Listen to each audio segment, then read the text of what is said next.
Pemirsa, massa yang terdiri dari mahasiswa dan elemen lain masyarakat berunjuk rasa di depan gedung DPR MPR RI Senayan, Jakarta.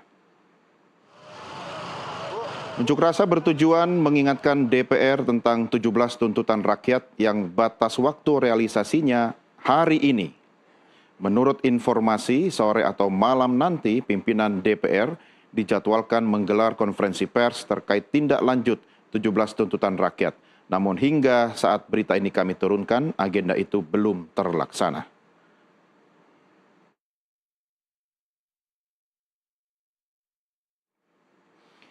Sambil kita menunggu bagaimana respons DPR terkait dengan tuntutan rakyat 17+8 yang hari ini sebenarnya adalah tenggat waktu terkait dengan 17 tuntutan yang disampaikan masyarakat.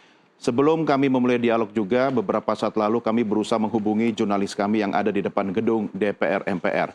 Dari gambar yang kami terima sebenarnya ada tanda-tanda persiapan konferensi pers dari DPR. Tetapi hingga saat saya akan memulai diskusi sore ini, kami belum dapat perkembangan terkini dari gedung wakil rakyat tersebut. Sambil menunggu kabar baik, kami sudah hadirkan narasumber di studio Nusantara TV, yaitu Wakil Kepala Staf Kepresidenan Muhammad Kodari dan juga Ketua Badan Eksekutif Mahasiswa atau BEM Universitas Indonesia, Agus Setiawan. Mas Kodari, apa kabar? Alhamdulillah baik. Sehat? Long time no see. Iya. Mas Agus? Siap. Lahirnya bulan Agustus? Betul. Oke.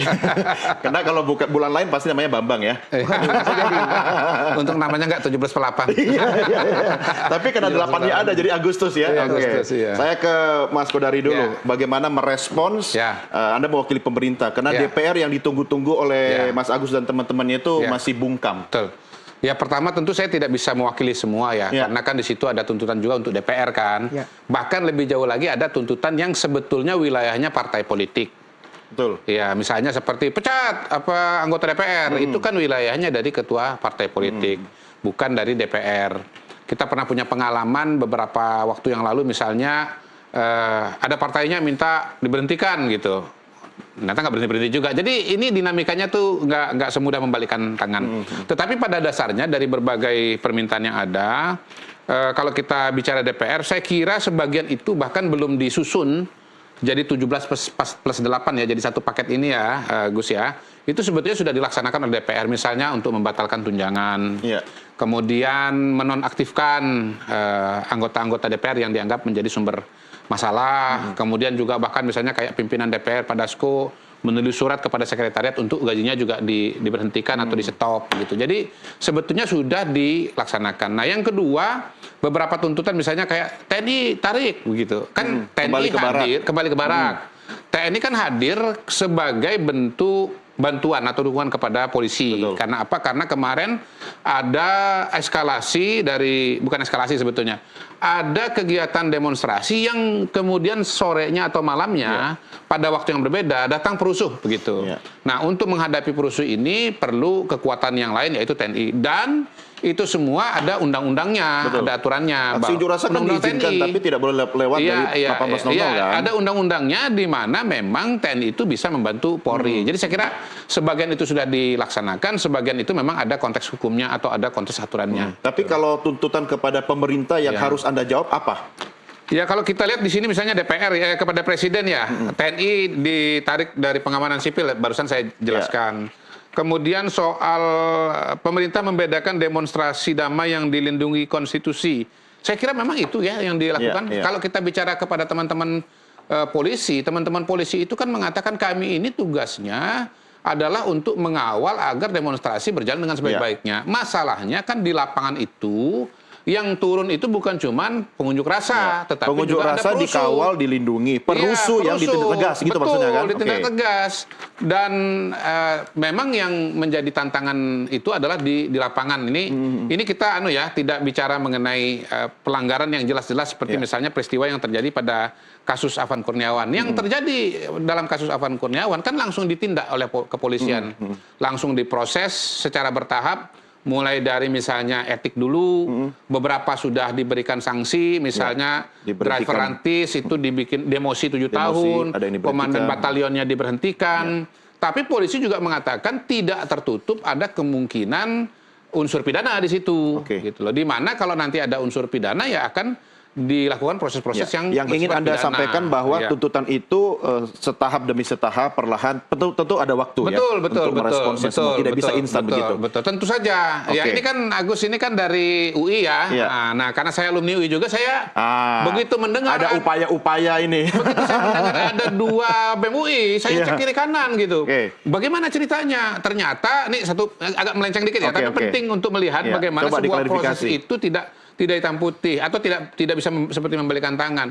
Desember ada pemilihan rakyat, pemilihan raya.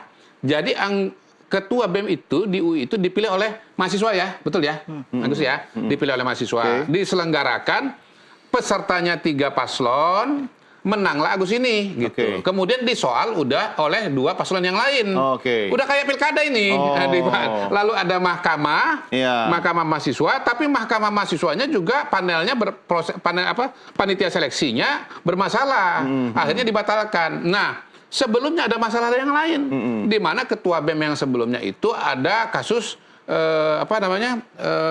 kalau pemalsuan itu apa namanya? Dokumen Ya, plagiasi. plagiat. Plagiasi. Ya, Sehingga dia kemudian berhenti, Iya. digantikan wakilnya. Iya, kita mengikuti. Wakilnya ini pada bulan Februari ternyata lulus. Karena sudah Selesai. bukan mahasiswa, harus Iya, tidak berhenti. bisa. Sehingga kemudian harus ada ketua umum, ketua BEM yang baru. Proses mahkamahnya bertele-tele, Iya. lete-lete itu banyak bertele-tele gitu kan. Akhirnya ya rektor UI menggunakan undang-undang dasarnya Iya. Ikatan Mahasiswa Oke. bahwa yang namanya ketua BEM itu adalah hasil Pilihan pemira raya. Iya. gitu. Maka ditetapkanlah Agus Iya. ini gitu. Oke. Jadi proses ini sendiri kalau saya tidak salah dari saya baca dari beberapa sumber itu praktis baru kira-kira bulan Juni itu ada semacam keputusannya. Nggak apa-apa, toh belajar mahasiswa berdemokrasi sendiri juga. sebagai ilustrasi. Ini ilustrasi nih. Mahasiswa sendiri ketika ada masalah di organisasinya perlu waktu berbulan-bulan untuk menyelesaikan begitu. Oh, tujuannya itu Iya, itu menyampaikan. tujuannya, Maksudnya itu mau bilang ke poinnya. Mas Agus, Gus Untuk sabar memberikan gitu. ilustrasi. Tapi saya mau dengar dari Mas Agus ini responnya apa terkait dengan tuntutan itu. Ya, sebetulnya kan kalau kita lihat tuntutan 17+8 ini, itu adalah akumulasi dari berbagai tuntutan dari berbagai elemen. Entah itu elemen mahasiswa, elemen masyarakat sipil, elemen buruh, dan lain sebagainya. Dan itu merupakan hasil dari apa yang sampai saat ini masih dirasakan oleh masyarakat. Ya. Sehingga kemudian ketika kita melihat tuntutan itu, dan dalam beberapa waktu belakangan, baik DPR RI, baik pemerintah, sudah mulai menunjukkan keterbukaannya untuk menerima itu, rasa-rasanya kita juga perlu tetap untuk mengawal apakah Iya, tuntutannya benar-benar dijalankan atau tidak. Oke. Nah, senyata-nyatanya sampai hari ini teman-teman dari Bijak Memantau misalkan membuat satu website agar kita bisa memantau bagaimana sebetulnya perkembangan daripada tuntutan 17+8 Ada ini. progresnya atau enggak? Sampai saat ini 11 baru mulai, 4 malah mundur, 10 belum digubris, 0 dipenuhi. Oke, 4 yang mundur itu apa? Empat yang mundur itu satu terkait dengan hentikan keterlibatan TNI dalam pengamanan sipil. Tadi juga sempat disinggung sama Bang Kodari ya. Semestinya kalau memang ini sudah diterima oleh pihak pemerintah, Presiden Subianto tinggal menginstruksikan kepada TNI untuk tarik mundur, kembalikan semuanya ke barak. Iya. Semudah itu. Iya. Padahal Emang tenggatnya tentara hari ini belum loh. kembali ke barak. Belum sama sekali. Buktinya apa? Belum ada statement pun dari Pak Prabowo untuk menyatakan Harus presiden, bukannya tentara Instruksi kan juga harus jadi punya presiden. komandannya masing-masing. pun juga dari komandan juga belum ada. Dan di lapak- Apa indikator sampai Agus bilang bahwa tentara itu belum kembali ke barak? sampai saat ini kawan-kawan kami yang melakukan aksi demonstrasi di berbagai daerah kerap kali mendapatkan represivitas daripada aparat. Dan aparat ini bergandengan tangan baik Polri maupun TNI. Oke, indikatornya itu ya. Itu. Jadi Anda meminta ketegasan pemerintah sekarang juga kembali ke barak. Kembalikan militer TNI ke barak. Oke, terus apalagi tiganya yang masih mundur itu? Kemudian yang mundur lagi terkait dengan bebaskan seluruh demonstran. Sampai hari ini masih ada kawan-kawan kami yang ditangkap, Iya. dijadikan tersangka, Del Pedro dan kawan-kawan. Dan jumlahnya nggak cuma 1-2 orang, Bang. Oke. Bahkan ada ratusan. Teman-teman Tuntutan Anda itu kami. demonstran atau perusuh? Jelas demonstran. Iya, apa Kawan-kawan buktinya? kami punya track record selalu memperjuangkan kepentingan rakyat. Oke. Dan ditangkapnya itu di luar momentum aksi. Hmm. Dengan tuduhan bahwa ini provokator segala macam. Padahal bagi kami, kawan-kawan kami adalah seorang aktivis yang juga Iya. memperjuangkan kepentingan Indikator rakyat. kawan-kawan itu apa? Sesama mahasiswa, aktivis atau Aktivis. aktivis? Bukan Mahas- sesama mahasiswa. Mahasiswa juga ada yang masih ditahan, teman-teman kita di Riau, teman-teman kita misalkan di Semarang. Dan itu juga yang disampaikan kemarin oleh teman-teman yang menyampaikan aspirasinya di DPR RI. Itu Bang, makanya tuntutan kami sampai hari ini untuk membebaskan kawan kami masih belum dipenuhi sama Oke, sekali. yang ketiga. Yang ketiga, Sudah 2. terkait dengan publikasikan transparansi anggaran. Oke, memang DPR ada narasi bahwa tunjangannya dibatalkan. Tunjangan yang mana? Itu harus dibuka kepada publik. Pun juga transparansinya. Sejauh ini kita nggak tahu nih sebenarnya DPR ini berapa anggaran yang dialokasikan Ini ke atas DPR ya, kerja-kerja khusus mereka. ya? Iya, khususnya ke Oke. DPR. Anggaran seperti apa yang Anda maksudnya?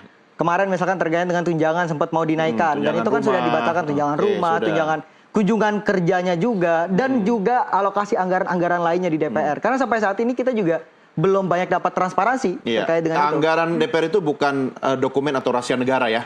Bukanlah, Jadi tentu bisa harus ditransparansikan. Oke. Ini kan wakil rakyat yang kita Iya. berikan amanah di tiap 5 Sudah tahun pernah sekali. tanya belum ke DPR atau minta dokumennya gitu? Transparansi ini terus-menerus kita tanyakan. Iya, maksud saya sampai- sudah pernah datang ke DPR, misalnya ketemu ketua DPR atau sekretariat jenderal DPR untuk minta anggarannya gitu. Dari aksi demonstrasi yang kami lakukan, pihak DPR baru mau menemui masa aksi itu tepat kemarin. Itu pun ketika tuntutan 17+8 diajukan. Termasuk transparansi anggaran. Ya, disampaikan. itulah yang membuat kami kecewa juga. Kenapa Oke. justru anggota parlemen kita, wakil rakyat kita, baru mau menemui masyarakatnya, menemui konstituennya ketika misalkan sudah ada korban jiwa yang berjatuhan di lapangan. Itulah yang kami sayangkan sebetulnya. Ya, Anda cita-cita jadi anggota dewan nggak? Saya cita-cita jadi guru. Oke, ya, jadi guru bagus, jadi guru yang anggota dewan juga bagus, asal jangan seperti orang yang Anda Sepakat. protes ini kan. Sepakat, betul. Oke, satu lagi apa yang masih mundur tadi? Satu lagi yang malah mundur terkait dengan tangkap, adili, dan proses hukum secara transparan. Sampai saat ini kan kita mungkin mendapatkan kabar bahwa sudah dipecat. Iya. Tetapi apakah proses peradilan terkait dengan pidananya sudah dilakukan? Belum. Iya, masih berlangsung proses itu. Kan Iya. tidak bisa ujuk-ujuk begitu. Betul, tetapi harus diproses secara cepat. Ya, Anda kawal nggak? Kita kawal terus. Kawal. Oke, berarti tidak bisa dianggap sebagai yang belum atau mundur dong. Karena masih on proses kan? Tetap malah mundur karena Indikator mundurnya itu apa? sebetulnya ini sudah berlangsung secara berulang. Ketika misalkan aparat melakukan represivitas kepada demonstran, kepada masa aksi, seakan-akan kita dicap sebagai provokator. Siapa yang ngecap begitu? Banyak kok. Siapa Mas Tiap Agus? masa aksi banyak banget. Makanya ini kawan-kawan kita yang ditangkap kan dicapnya sebagai provokator. Oleh aparat atau oleh siapa? Oleh aparat. Boleh jadi mereka ingin membenarkan tindakan mereka. Tetapi kami tentu tidak mau seperti itu. Oke, saya coba tangkap dulu 4 hal ini karena banyak sekali, tapi sasarannya kan tidak semua lebih banyak ke DPR sebenarnya ini kan. Yang jadi bagian pemerintah, Mas Kodari tolong direspon dulu. Oke, soal yang pertama misalnya, kalau kita bicara situasi dan kondisi kan tentu harus dicermati ya. Ya. Jadi saya kira polisi dan tentara tetap berjaga karena memang sewaktu-waktu bisa terjadi eskalasi lagi. Ya. Mungkin dari versi atau penglihatan teman-teman sudah menurun, penglihatan masyarakat juga menurun.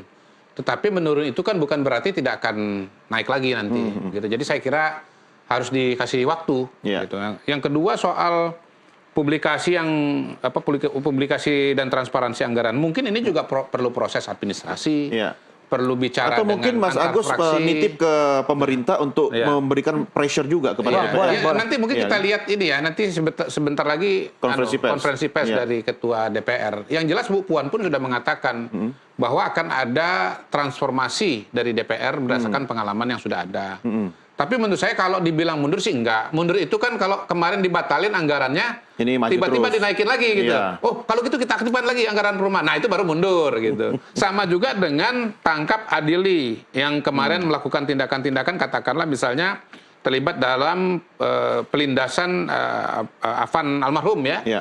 Nah, ini kan sedang berjalan seperti saya bilang tadi bahwa ini prosesnya ada proses Iya. etik, Iya. lalu kemudian ada proses Ini administratif. kan proses mekanisme hukum Betul, ya, hukum betul. di internal Polri sendiri masih berlangsung. Betul. Jadi Maksud ada yang saya, namanya hukum acara. Gitu. Iya. Yang mundur itu kalau misalnya tiba-tiba yang nabrak dilepaskan, ya dibebaskan. Ini kan tidak. Proses hukum masih terus berjalan. artinya Anda Proses tidak hukum- setuju deadline-nya Mas Agus itu bisa sejalan dengan deadline-nya proses Mungkin hukum begitu. begini, kalau bukan tidak setuju, tapi kalau dibandingkan, kalau dari kacamata saya, kalau dibilang mundur, ini kan kita fokus 4 item ini lah ya. Iya, iya.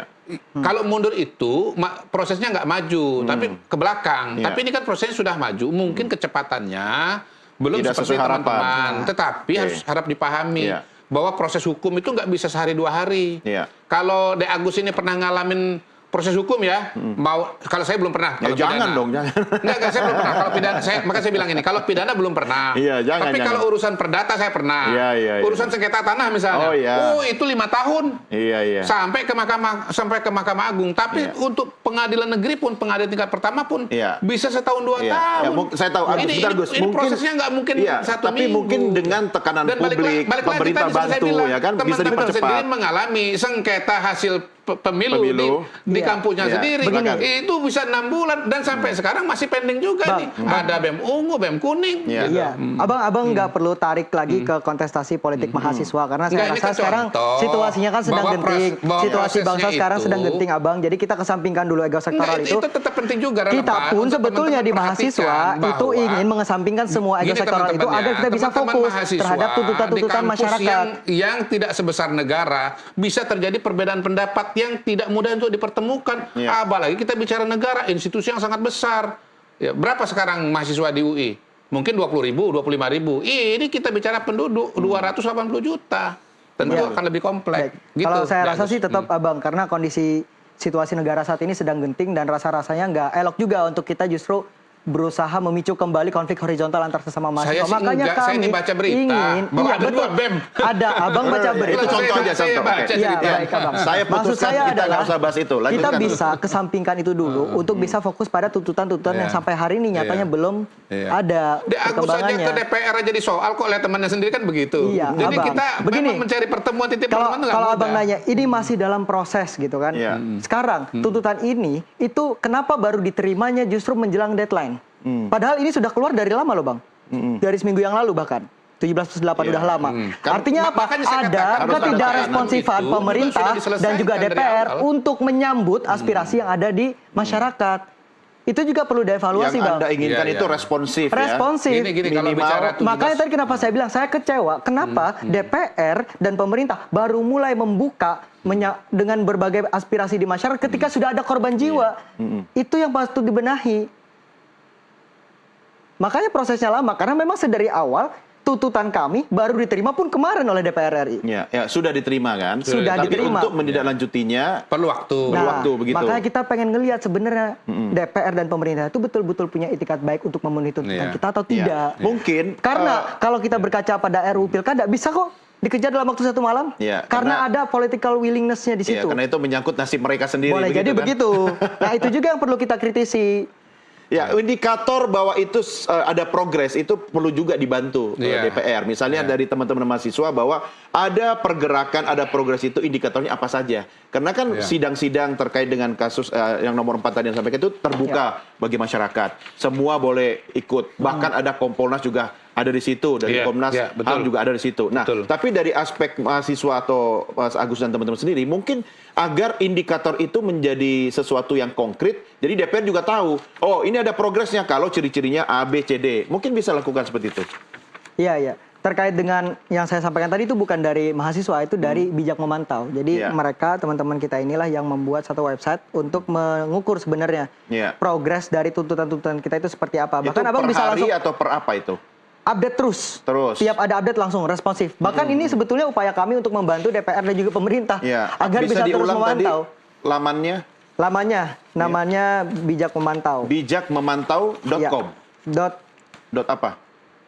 .id. .id, Ya. bijakmemantau.id. Betul. Oke, di situ ada indikator perkembangan ya dari semua tuntutan yang Ada, disampaikan. bahkan secara kronologis. Misalkan kalau kita coba terkait dengan tuntutan pertama, bentuk tim investigasi independen kasus Afan Kurniawan, Umar Amarudin maupun semua korban kekerasan dan pelanggaran HAM oleh aparat lainnya selama demonstrasi sejak 28 sampai 30 Agustus dengan mandat jelas dan transparan. Ketika kita klik misalkan, belum digubris sama Oke, sekali. sebentar. Ini yang mengelola siapa? Bijak Memantau ini? Bijak Memantau. Ya, siapa? Siapa di balik? Masyarakat sipil. di Masyarakat dalam. sipil. Masyarakat sipil. Nah, database-nya dikelola masyarakat sipil. Artinya indikator progres atau perubahan itu tentu berdasarkan data yang diinput kan? Betul. Nah, apakah Mas Agus sudah tahu betul bahwa datanya sudah valid? Kemudian siapa tahu, ini saya bukan bela siapa-siapa ya, mungkin sedang berlangsung progresnya di DPR, tetapi datanya belum sampai ke Bijak Memantau. Berarti ada ketidakcepatan DPR untuk mentransparansikan informasi yang sedang berkembang di dalamnya. Itulah kenapa kita butuh pernyataan dari Bapak Presiden Prabowo Subianto ketika misalkan tarik militer ke barak. Itu harus ada statementnya. Sehingga kemudian kita juga tahu perkembangannya. Yang bertanggung jawab untuk mentransparansikan hasil kerjanya kepada kami, kepada masyarakat, itu adalah pemerintah. Ya. Itu adalah DPR. Masih mending kami bantuin loh Ya. untuk mentransparansikan informasi ini. Oke, baik. Saya jeda dulu ya. Nanti direspon di segmen berikutnya karena saatnya sekarang sudah menjelang waktu maghrib untuk Jakarta dan sekitarnya. Pemirsa, kami segera kembali sesaat lagi. Tetap bersama kami.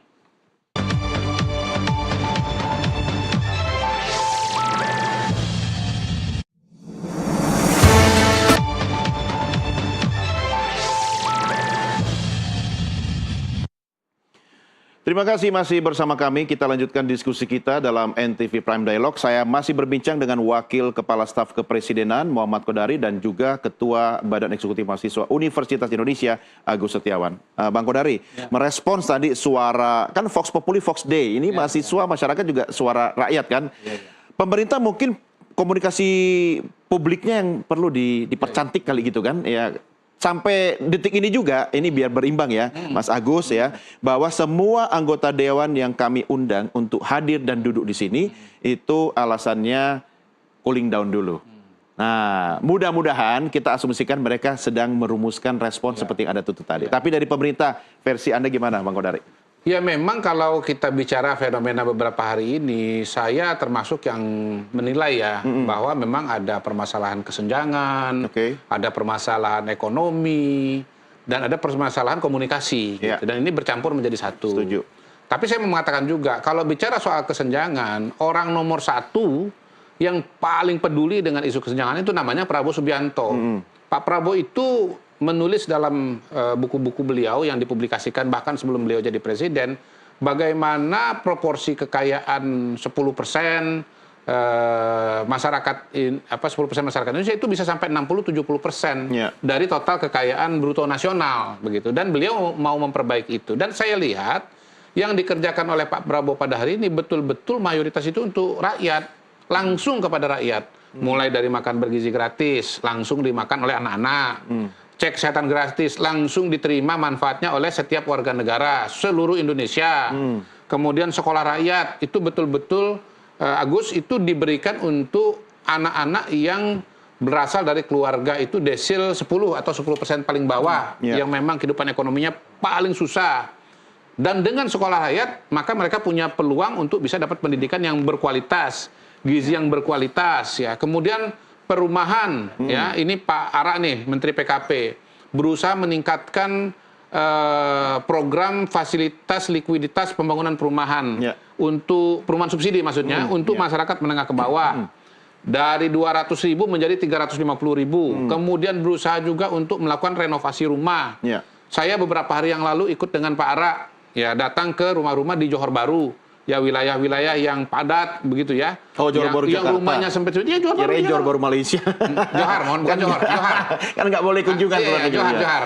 Iya, enggak, itu tadi kan bagus semua sebenarnya. Itu semua bagus. Ada capaian, tetapi komunikasi publiknya mungkin kurang oke gitu. Sehingga masyarakat melihat kok nggak ada apa-apa gitu. Memang itu harus diperbaiki, harus dicermati. Makanya kemudian saya dalam beberapa hari ini juga merenung dan sampai pada satu kesimpulan bahwa buat masyarakat itu yang namanya pejabat publik itu harus menampilkan kesederhanaan.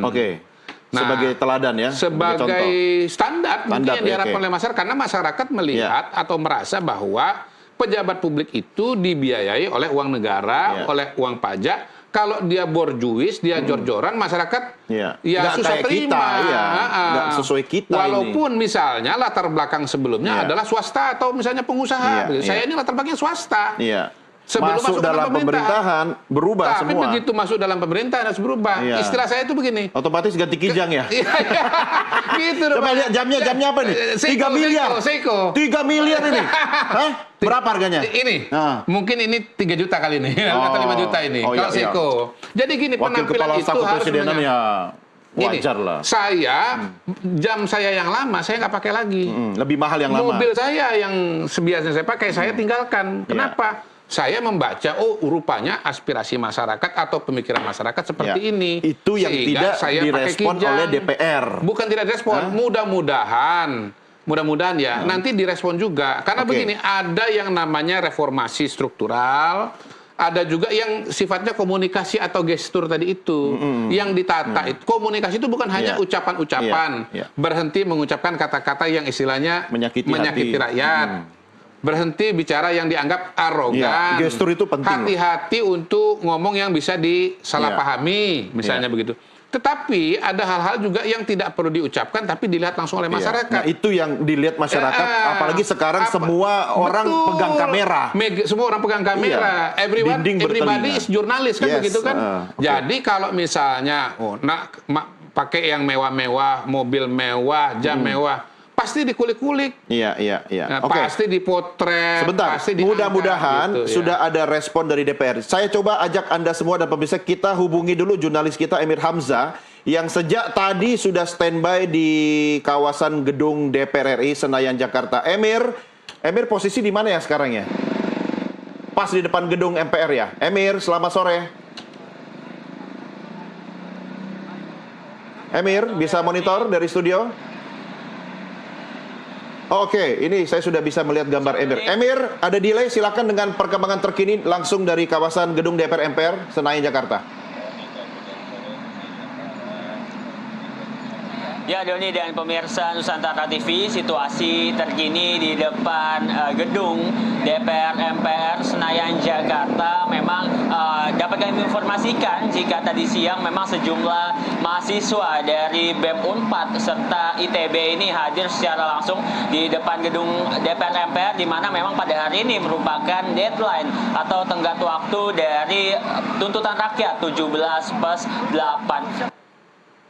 Hanya sejumlah mahasiswa saja, ini sejumlah elemen-elemen masyarakat seperti influencer ini turut hadir, content creator juga ini turut hadir, serta aliansi ojek online ini juga turut meramaikan begitu di depan gedung DPR. Ya, Emir, saya akan kembali ke Anda nanti karena gambar di studio sudah menampakkan akan dilangsungkan konferensi pers oleh pimpinan DPR RI. Kita segera bergabung dengan DPR RI.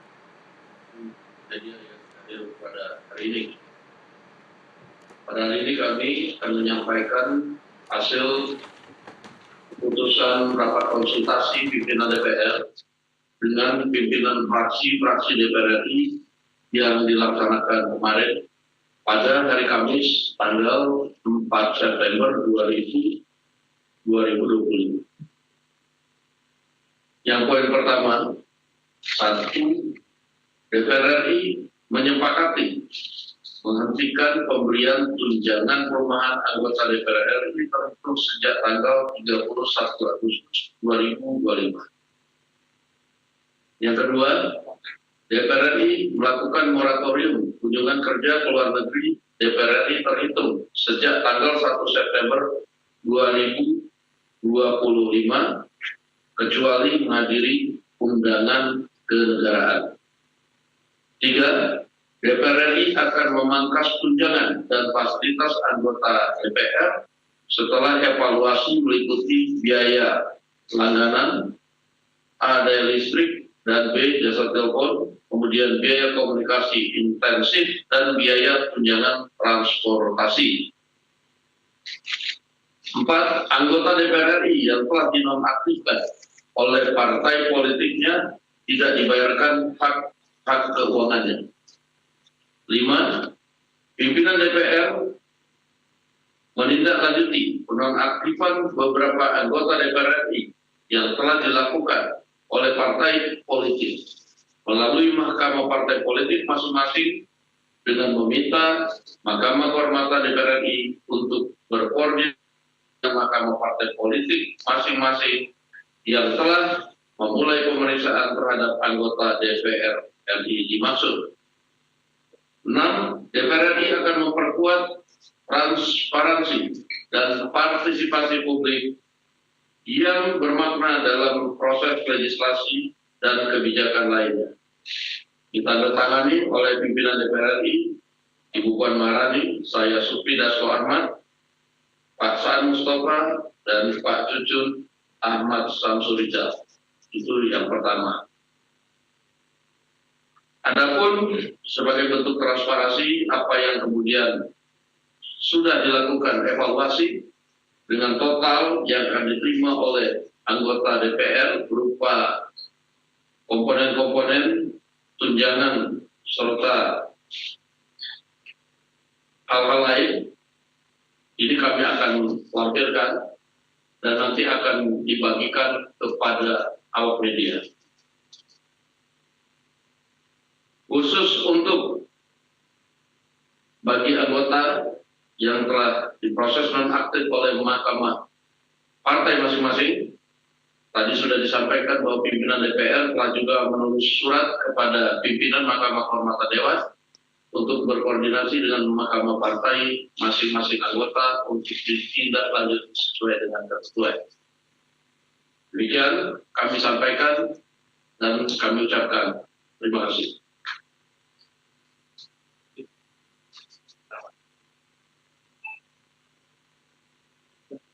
Kalau ada yang mau ditanyakan,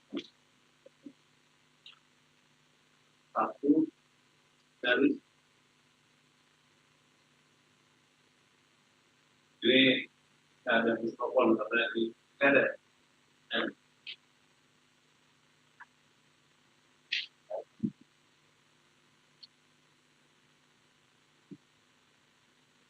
Sore Bapak terkait sama terima kasih. Kami ingin mengonfirmasi terkait tadi yang disampaikan oleh Bapak Deso, apakah ini kan statusnya penonaktifan, artinya ada kemungkinan nanti akan aktif kembali atau seperti apa? Terima kasih.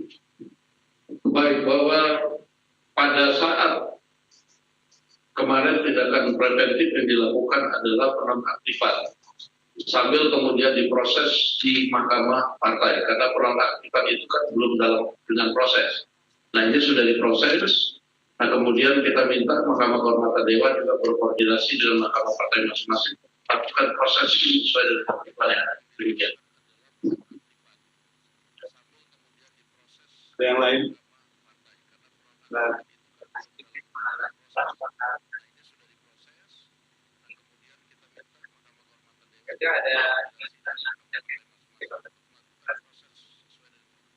Tadi kalau ditanyakan hasilnya seperti apa, kita akan melihat hasil sidang etiknya.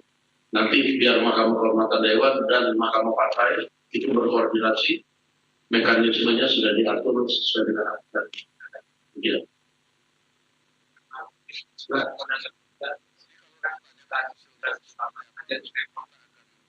banyak di antaranya adalah kita supaya membebaskan ribuan yang masyarakat dan ada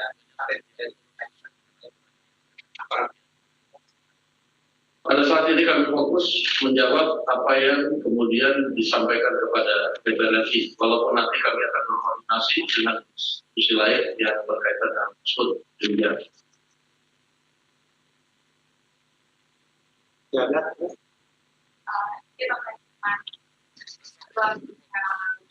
Surat tersebut berarti itu simulasi ya, Pak Deso, atau kemarin kan yang ramai itu Nasdem, kemudian PAN kalau nggak salah. Tapi kita belum mendengar, atau saya belum mendengar dari fraksi Gerindra dan juga PDI. Itu seperti apa? Apakah juga? Ya, dinamika yang terjadi kan hanya beberapa partai sebelumnya dan itu sudah ditindaklanjuti. Yang lain-lain kita nanti akan coba cek ke MKD. Demikian. Cukup. Baik, cukup. Baik, terima kasih saya ucapkan atas kehadirannya. Selamat malam.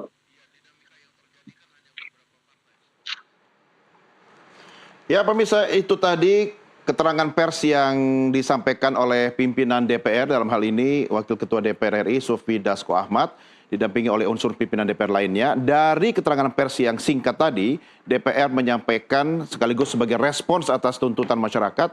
Saya berikan sedikit catatan ya. Yang pertama adalah DPR sepakat tentang menghentikan semua tunjangan, salah satunya tunjangan rumah. Yang kedua, DPR melakukan moratorium kunjungan kerja ke luar negeri per 1 September kecuali untuk menghadiri undangan atau kegiatan kenegaraan. Yang ketiga, DPR setuju memangkas semua tunjangan dan fasilitas termasuk diantaranya yang sempat saya catat ada biaya komunikasi intensif dan juga tunjangan transportasi. Yang keempat, anggota DPR yang nonaktif itu tidak dibayarkan hak keuangannya. 5, DPR akan menindaklanjuti dalam hal ini Mahkamah Kehormatan Dewan berkoordinasi dengan partai politik atau Mahkamah Kehormatan Partai terkait dengan status anggota DPR yang bermasalah. Dan yang keenam, DPR akan memperkuat transparansi dan partisipasi publik. Rinciannya nanti Anda akan ikuti dalam berita berikutnya yang akan dikemas oleh tim redaksi kami. Mas Agus, sudah menjawab belum tuntutanmu? Baik, berkenaan dengan anggota DPR yang dinonaktifkan, saya rasa sebetulnya perlu juga untuk kita kritisi. Apakah memang semestinya itu kita berhentikan? Karena kalau semisal nonaktif saja, Nonaktif sebagai anggota DPR atau sebagai anggota partai juga? anggota DPR dan juga partai juga, itu kan Dua-duanya. termasuk tuntutan buat partai politik juga. Ya, oke. Gitu, dan lakukanlah mekanisme PAW kalau nggak salah ya.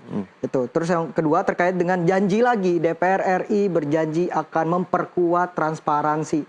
Ya, Semestinya itu sudah bukan janji, kan itu tidak yang bisa harus hari dilakukan. ini dilakukan langsung kuat toh? Ada indikator untuk Maksud kuat saya itu seperti adalah, apa? Sebagai seorang pejabat publik, baik dalam konteks pemerintah juga ya Bang Kodari, pun juga DPR RI, transparansi kepada publik itu adalah bare minimum bahasanya. Oke. Emang yang harus dilakukan. Ya. Nah, tetapi kenapa masih janji? Ya, bentuk press conference yang tadi dilakukan apakah bukan transparansi atau melibatkan partisipasi publik? Itu langsung? salah satu. Salah satu. Salah Apalagi satu. yang Anda butuhkan? Kami ingin ada transparansi semacam itu secara berkala. Jadi Oke. masyarakat itu bisa mendapatkan informasi-informasi terkait dengan apa sebetulnya yang sedang dilakukan oleh anggota dewan kita di DPR RI. Pun juga apa yang dilakukan oleh pemerintah. Ya. Sehingga kemudian kami sebagai bagian daripada warga negara bisa menilai apakah wakil-wakil kami di DPR RI itu sudah bekerja sesuai dengan fungsinya atau belum. Ya. Apakah pemerintah itu sudah mampu memenuhi janji-janjinya kepada masyarakat atau Ya, belum. dari 6 respon pemerintah, dalam hal ini disampaikan oleh Sufmi Dasko, Anda fokus pada nomor 6, perkuat transparansi. Berarti 5 lainnya itu sudah diterima ya? Terkait dengan pernyataan yang tujuannya ke DPR.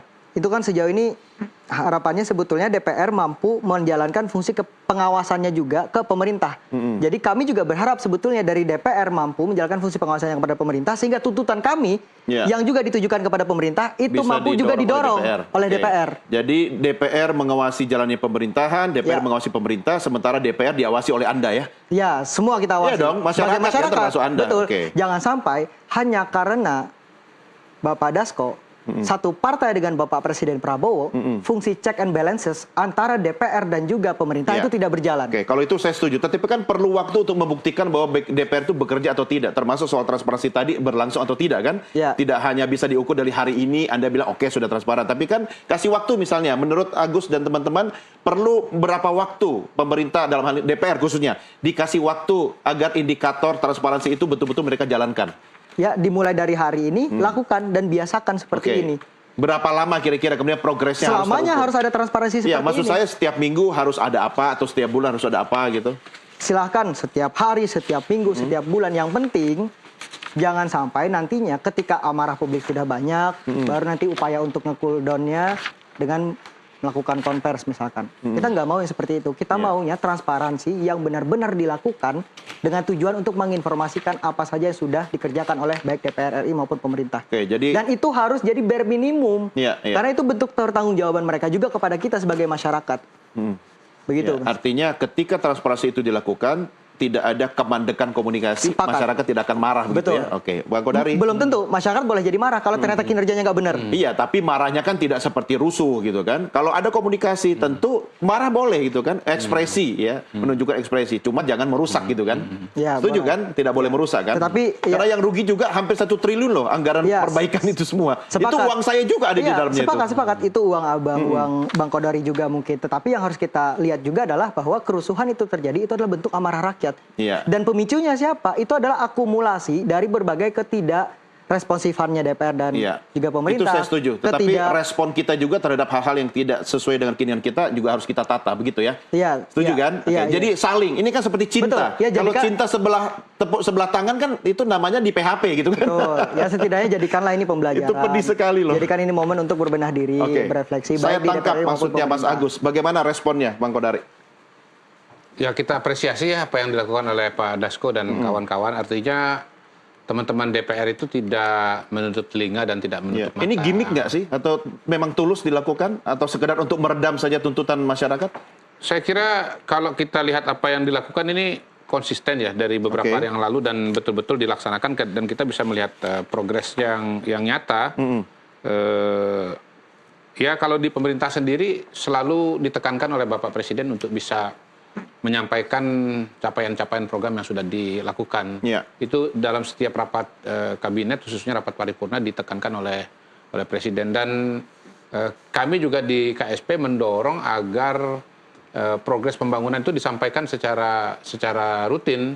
Kalau kita lihat misalnya dari sekolah rakyat ya, karena kita mengikuti dari konsep, lalu kemudian waktu proses renovasi kita datang, kita perhatikan. Ini KSP atau PCO sih yang harus mengkomunikasikan itu? Semua elemen, semua. Kalau menurut saya sih yang namanya proses komunikasi itu inherent pada setiap lembaga yang ada.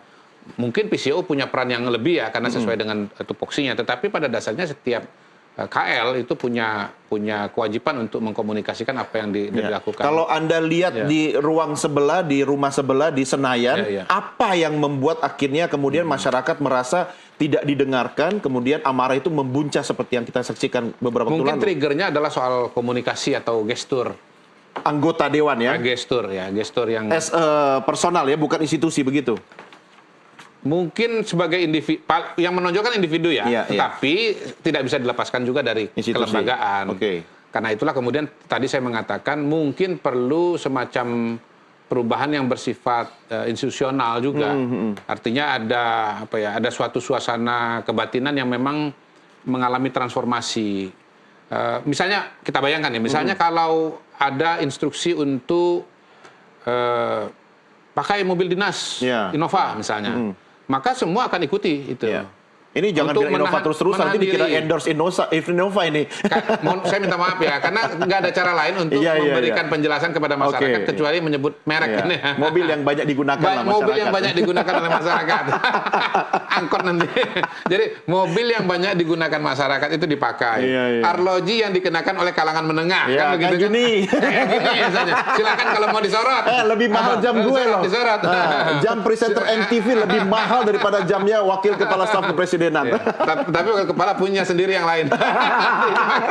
Karena ini menyesuaikan dengan situasi dan kondisi yang kita pahami pada hari ini bahwa masyarakat menuntut itu, melihat menuntut ada ditunjukkan oleh para wakilnya. Itu kan gestur tadi. Karena kan sebetulnya yang membuat rame ini kan itu kan gestur. Betul. Mulai dari istilahnya arlojinya disorot, kemudian mobilnya disorot. Dan itu semua yang kemudian menimbulkan gini di DPR. Tapi jangan menguburkan faktor-faktor lain, misalnya soal lapangan kerja, pertumbuhan ekonomi dan sebagainya kan. Betul. Tapi begini, ini penting ya gini. Kalau orang pakai mobil yang biasa dipakai oleh aristokrat Inggris, nggak nyebut merek kan? Maka dia akan cenderung, dia nggak bisa pakai arloji yang dipakai kelas menengah. Dia akan menggunakan arloji yang sesuai dengan mobilnya gitu. Yang biasanya dipakai oleh aristokrat Inggris. Bukan aristokrat Inggris, dipakai oleh atlet tenis terkenal, misalkan atlet hati-hati sekali ngomongnya ya. Karena kan sesuai dengan nggak boleh nyebut merek kan gitu kan.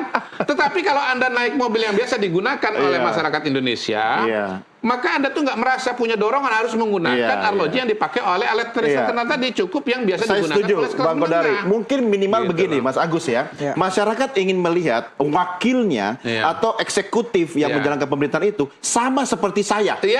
Saya kemana-mana naik transportasi publik, saya kemana-mana pakai jam yang harganya nggak terlalu mahal. Standar, gitu. Mau dia punya emas batangan di rumah 4 kg, no problemo, gitu kan Mas Agus kan? Enggak juga sebetulnya, kalaupun semisal ada pimpinan dari eksekutif dan juga para anggota dewan di DPR katakanlah menggunakan kostum yang sama dengan rakyat, tetapi kalau semisal keputusan atau kebijakan yang diambil justru tidak pro rakyat, ya tetap kita akan marah. Kan balik lagi kan kebijakan publik dan komunikasi. Jadi saya rasa dua sisi ya, dua-duanya berjalan dengan baik. Tetapi jangan juga terfokus pada simbolisasi semacam itu. Kita harus fokus pada esensinya bahwa Anda harus kawal. Iya, itu harus kita semua kawal, bukan Iya, cuma iya, saya. iya. Iya. Tapi begini, ini Bang Kodari di pemerintahan pun harus bukan tetap cuma kawal. sekedar simbolik Iya, loh, iya. bukan cuma simbolik. Kalau Anda itu biasa sederhana, maka dorongan-dorongan untuk yang membuat tidak sederhana itu akan hilang. Iya. Itu esensial dan pada kaitannya nanti akan membuat kebijakan publik itu Iya. akan lebih optimal. Ada satu hal yang penting mempengaruhi, bukan Iya. cuma dari orangnya, Apa? Bang,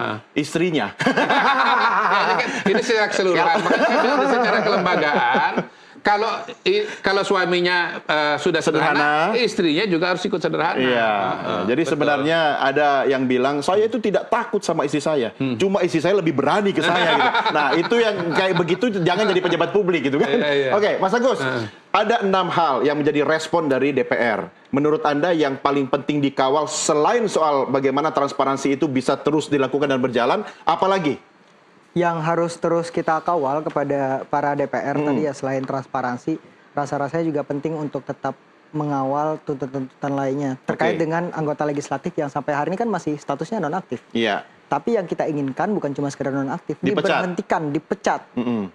Dan juga itu harus dikomunikasikan kepada partai politik untuk Iya. melakukan pemecatan juga. Maksudnya Anda minta DPR yang berkoordinasi dengan partai politik? Iya, isinya kan di DPR orang-orang Iya. partai. Kan sudah dijawab tadi, anggota DPR yang nonaktif tidak dibayar hak keuangannya dan mereka akan follow up dari MKD akan koordinasi dengan partai politik terkait dengan Iya. anggota yang bermasalah Iya, tadi. itu harus Kalau misalnya dipastikan. Mas Agus dan teman-teman di split nih, kawal ke DPR, kawal juga ke partai politik. Ya, memang Iya kan? seperti itu. Betul. Tuntutan kita nggak hanya sebatas untuk ke pemerintah atau eksekutif, ke DPR. Ada juga ke partai politik, termasuk ke aparat, ke Polri, ke TNI juga iya. ada.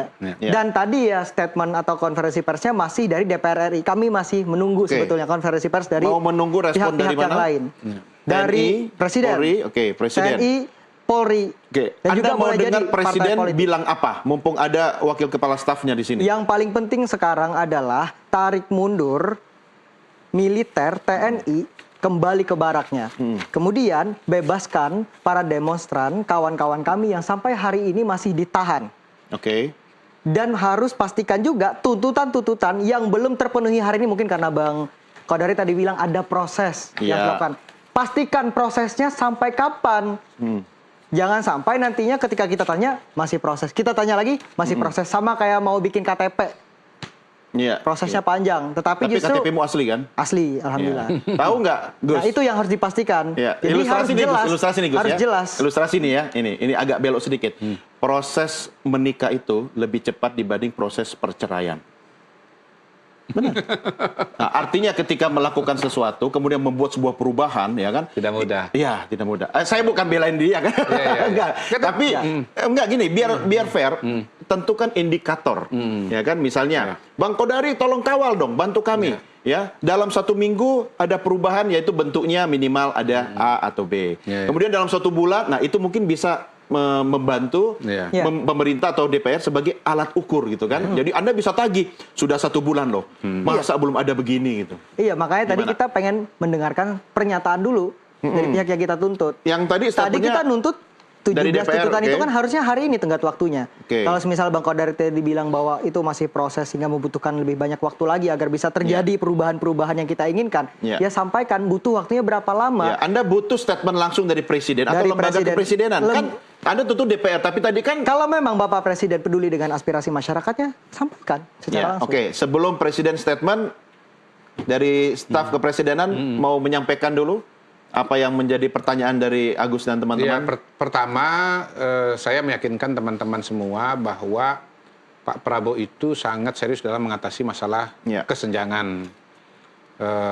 Baik dari kacamata ekonomi, kacamata sosial, dan pada hari ini saya mengatakan ya kita juga bahkan mengejar dari sisi psikologis ya, yang saya sebut-sebut tadi dengan Oke. merek-merek tadi kan psikologis Iya, sebetulnya. iya. Yang kedua tentu perubahan ada yang bersifat cepat, ada juga yang bersifat lambat, ada yang bukan lambat lama, kemudian ada individu, ada yang kelembagaan. Termasuk juga pada hari ini ya kita semua harus memikirkan sistem pemilu yang kita miliki. Kan begini, sebetulnya anggota DPR ini kan kalau teman-teman kami wakil rakyat, yang di situ tuh wakil rakyat juga, karena mereka dipilih lewat pemilu kan begitu. Betul. Jadi kalau misalnya pada hari ini ada distorsi, ini harus diruntut ke belakang. Misalnya apakah sistem pemilunya itu telah membuat lahirnya anggota-anggota DPR misalnya yang kemampuan komunikasi atau kompetensinya memang menimbulkan persoalan Iya, gitu. iya. Saya konkret aja, misalnya anggota DPR, kalau dia S1, dia kalau bisa pernah jadi BEM atau misalnya ormas kemahasiswaan, entah nyebut, saya nggak nyebut nama ya, inisial aja ya, HMI, GMNI, ya. Nggak nyebut nama.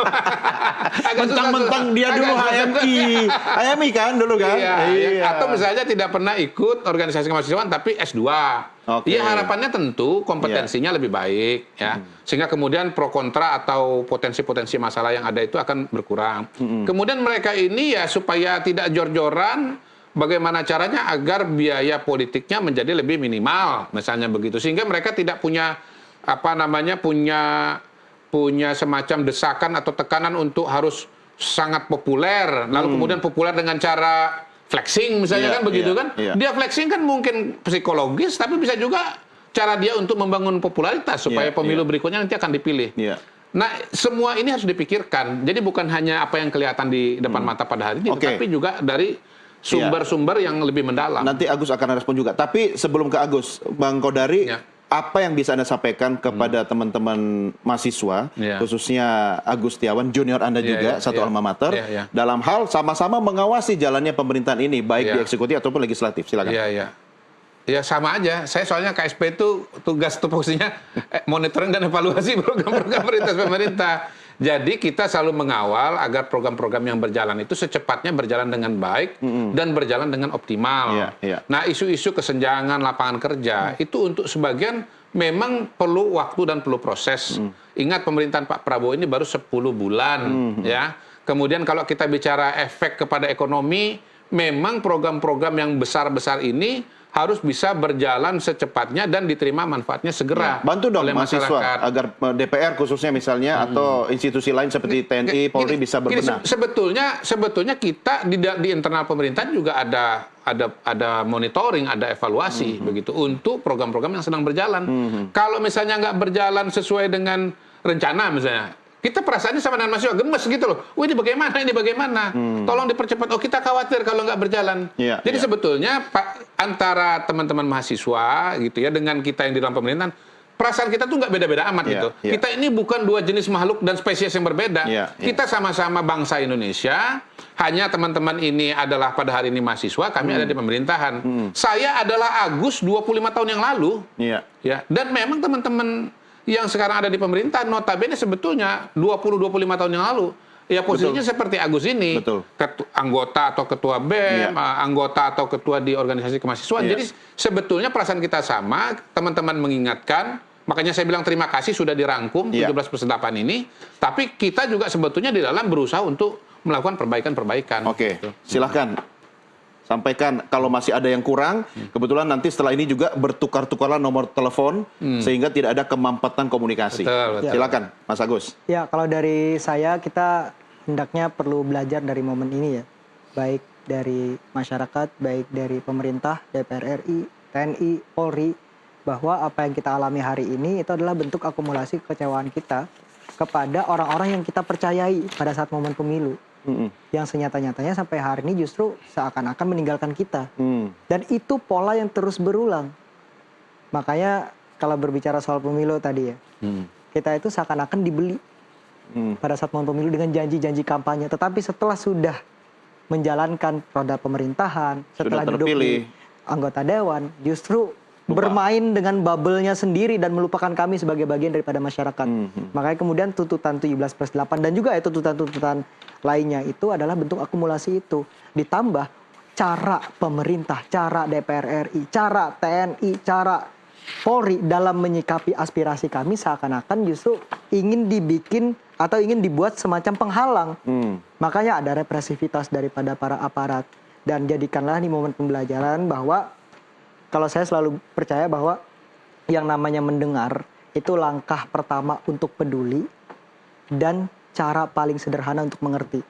Mendengar ya. Mendengar itu yang harus dilakukan oleh DPR RI. Iya. Pun juga dari pemerintah. Makanya tadi dari yang saya sampaikan, konferensi persnya baru di DPR RI. Ya. Kami Tunggu masih pemerintah menunggu ya. konferensi pers dari pemerintah, dari TNI, dari Polri, dan juga dari partai politik kalau memang memungkinkan. Ya. Karena mau bagaimanapun partai politik bertanggung jawab juga Oke. atas apa yang terjadi hari Baik, ini. setuju. Kita tetap menunggu ya dan mengawal. Mengawal. Oke. Cita-cita jadi guru kan? Jadi guru. Sangat mulia. Tugasnya bukan cuma mulia, tetapi tolong didik dan siapkanlah generasi berikutnya biar tidak seperti yang Anda protes-protes ini kan. Ya. Ini kan hasil dari mungkin hal-hal di masa lalu yang kurang sempurna. Kita sempurnakan. Ya. Kalau saya mengusulkan Apa? nanti Agus Setiawan jadi anggota DPR supaya DPR-nya menjadi lebih baik. Ini tulus kan nih ngomongnya? Tulus. Karena adik Tulus. saya. Oke. Di UI. Tapi kalau sudah di DPR, jangan seperti orang yang kok demo ini. Ya, kalau saya berharap sebetulnya nggak perlu saya masuk ke DPR, DPR-nya lebih baik. Itu dia. Oke. Lebih bagus lagi kalau DPR-nya bagus dan ada Agus Setiawan di situ. Iya. Agus Setiawan jadi DPR, ini udah jadi menteri ya. Baik, terima kasih Bapak-bapak. Bang Kodari, thank you. Sama-sama. Ya, Mas Agus, Kodari. terima kasih. Terima kasih. Jangan lupa tugas utama belajar tetap ya. Siap. Biar bisa memberikan yang terbaik bagi bangsa dan negara. Pemirsa, kami akhiri sampai di sini diskusi kita. Tetap bersama kami karena setelah ini kami akan kembali dengan beragam berita lainnya. Sampai jumpa.